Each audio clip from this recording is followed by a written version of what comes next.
Hey guys, Derek Diltz here for BigFellaGear.com. Today I'm going to go over with you my Field and Stream Eagle Run 12 foot sit-in kayak from Field and Stream. So let's start going through it. Okay, what we're looking at here is my Field and Stream Eagle Run 12. Um, so sit-in kayak, 12 feet long. This is a big box kayak, guys, right? You can get this thing online. Like right now, I looked today just to look up dimensions, and it was $3.99 at Dick's. Normally, it runs $5.99. You can get it regularly on sales for anywhere in this mid fours to fives. This is a nice kayak. You know, this is actually my first kayak. You can see we've expanded a little bit over the over the years, but this is the one that got me started. Frankly, what got me started on it is there are very few sit-in kayaks out there at a beginner's price point that have a 500-pound weight rating, and this one does. And I paddle this thing regularly, and it is real. I've never put 500 pounds on it, but I've had 50 pounds worth of gear and my 315-pound frame, and it holds it fine. They're not, whether it's 500 pounds or not. It's certainly high enough that this is a usable sit-in kayak.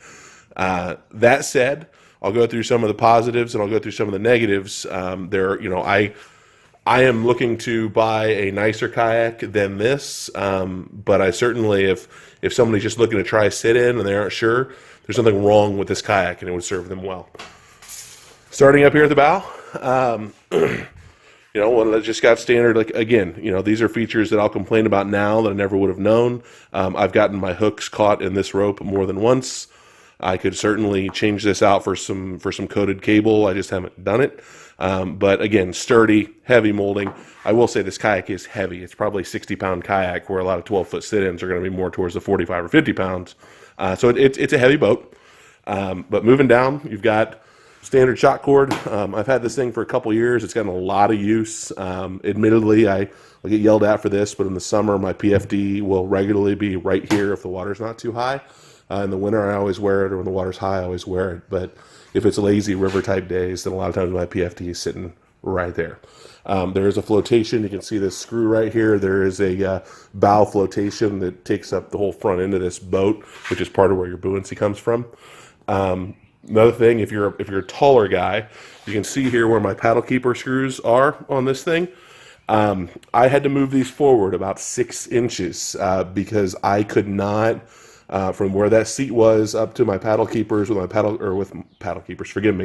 my foot keepers all the way extended. I still didn't have enough length, so I ended up having to unscrew those and move it more towards the bow of the boat, and then reinstall them and do some plastic welding and fix it. So I'm 6'3". I only have a 32-inch inseam. So if you're running a 34, 36-inch inseam and you're a big guy, you're going to want to. If you get this boat, you're going to need to move those foot keepers.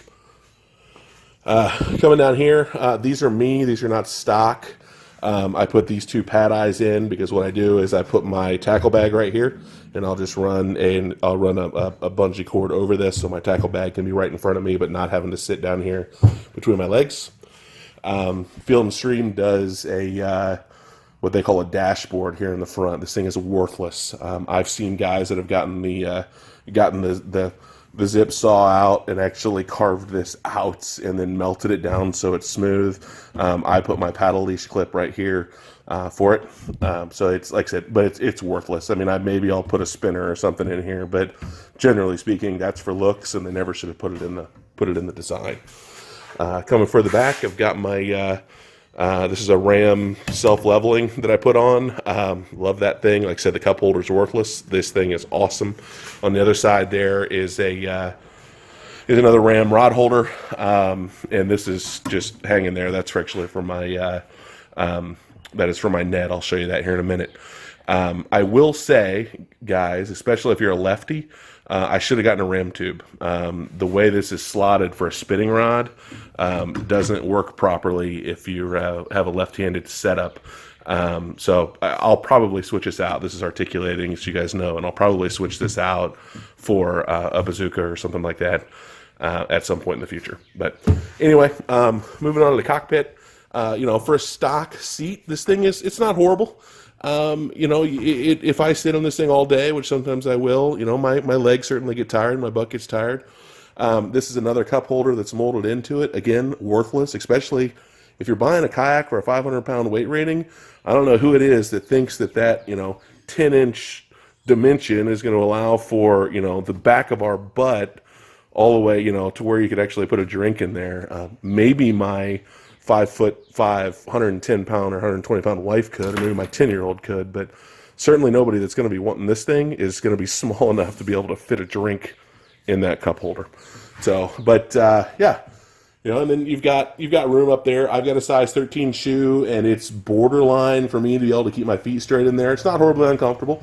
If I've got my mucks on, that's got a little more length to it, I've got to kind of tilt them in at the angle. But if I've just got my flip flops or whatever on, or my Tevas, I can keep them in there. I can keep them in there fine.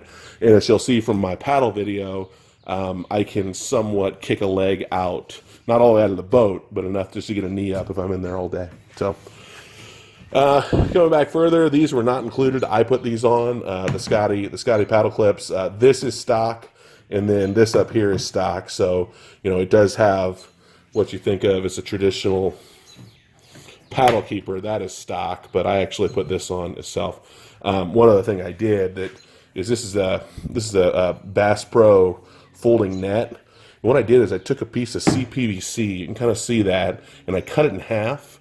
And the OD of this gold shaft on the net perfectly matched the I want to say it was an inch or an inch and an eighth CPVC on the on that, or for the interior dimension of that PVC.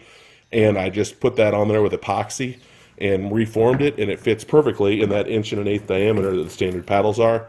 So that just sits right there when I'm fishing, and then I've got a matching one on the other side for my actual paddle itself. Coming back on these things, you do have quite a bit of room behind the seat. You actually go all the way back, even underneath this, but you're talking, an inch tall, so it's kind of pointless. What I do back here is I normally have my anchor back here.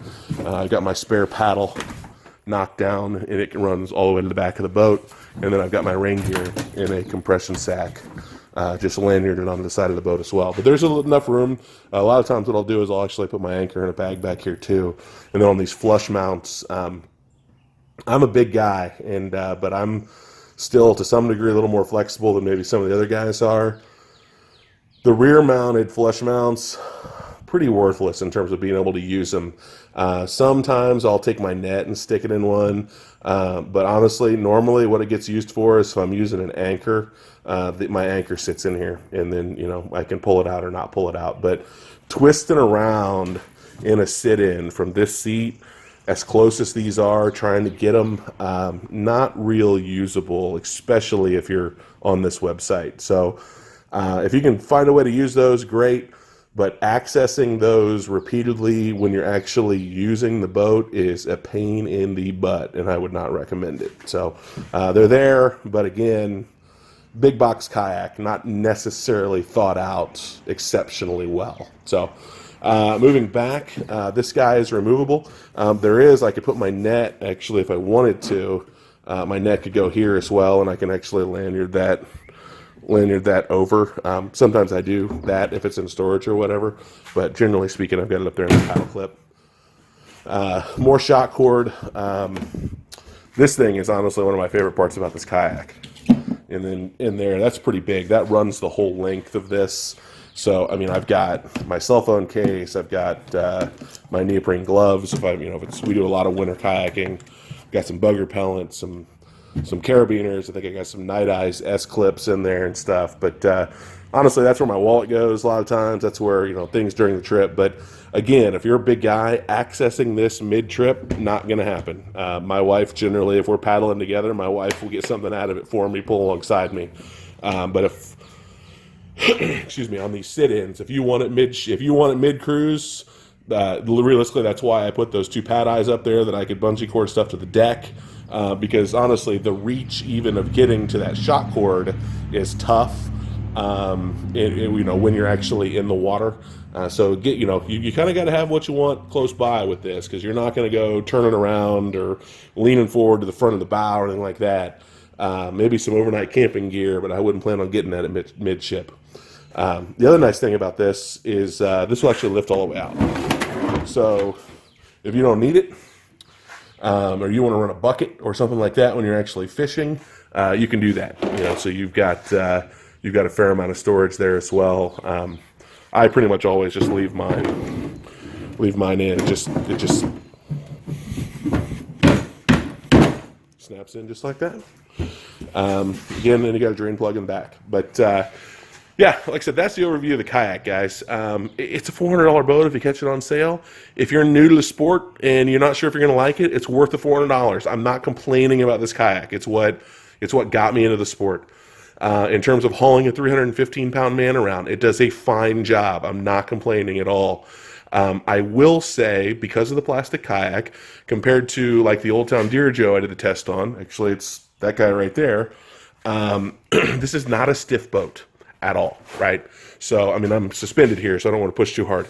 But if this was on the ground and I pushed on that, you're going to see flex. Well, you can kind of see it there. You're going to see flex on that. You're going to see flex up here. You're going to see when you're in the boat, you're going to feel underneath the passenger. You can kind of see how that's bulbous right there, and how right here that kind of goes up. It's a flat. It's not a super wide boat, plenty stable, but it's got a lot of give to it. So you do have a fairly inefficient paddling experience. Excuse me, but again, guys, it's a $400 to $600 kayak, depending on how you buy it new. All in this thing with, I probably got $500 in it, with the exception of like my paddle. It's perfectly worth that. If you're not sure if you want to sit in, or if you're normally a sit on top guy, but you want to be able to kind of keep up with your buddies when they're running sit-ins on the river or whatever, it's a perfectly fine boat. I would prefer a nice sit on top, like an ocean kayak or something like that. But if you like to sit in and or you're not sure if you like to sit in and you want to try it, this is not a bad place to start at all. Like I said, right now I know they're $400 at Dick's. Normally they're $550. If you catch a routine sale, but certainly something that's worth taking a look at. And like I said, fine boat for an inexpensive starter, heavyweight sit-in kayak. Stable enough, capable enough. That's as rave of a review as I can give it, but certainly not a bad boat by any means. So anyway, if you like the video, go ahead and subscribe to us or check us out on bigfellagear.com. Thanks, guys. Bye.